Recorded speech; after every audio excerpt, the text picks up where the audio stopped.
Tunamshukuru mkuu wa jeshi kwa kuweza kuanzisha michezo hii.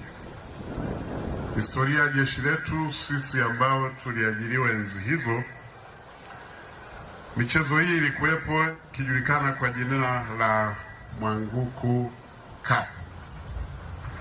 Ilikuwa inafanyika na malengo ni yale yale, kuwakutanisha askari pamoja tukafahamiana, lakini vile vile kuamsha ari kwa wapiganaji wote, kwa maana watumishi wa jeshi la magereza kushiriki kwenye michezo mbalimbali, bali na kujenga afya. Lakini sote tunafahamu kwamba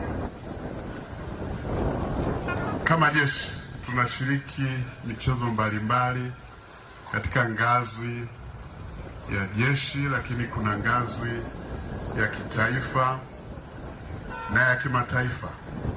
Tunafahamu kwamba tupo katika ajira, kwa hiyo inafika mahali wachezaji wengine umri unapea, wanafikia mahali hawawezi tena kushiriki kwenye michezo mbalimbali. Hivyo tunahitaji kuibua vipaji vingine, lakini vile vile kuandaa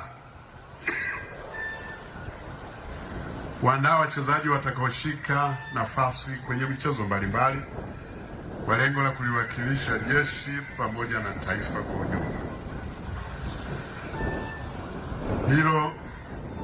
Hayo ni baadhi ya malengo tu ambayo kwa nini mkuu wa jeshi ameamua kufufua hii michezo. Ngazi ya kitaifa, mashindano haya yatafanyika Dar es Salaam. Tunafanya hivi ni kwamba majeshi mengine yanatutazama, lakini vile vile na nchi inatutazama. Kwa hiyo tufanye vizuri katika maeneo yetu yote, na kubwa zaidi kama nilivyosema, tujiheshimu na tuzingatie nidhamu. Baada ya kusema hayo, nawashukuruni sana na natamka rasmi mashindano ya michezo ya kombe la mkuu wa jeshi kwa maana ya CGP Cup 2026 kwa kanda ya kati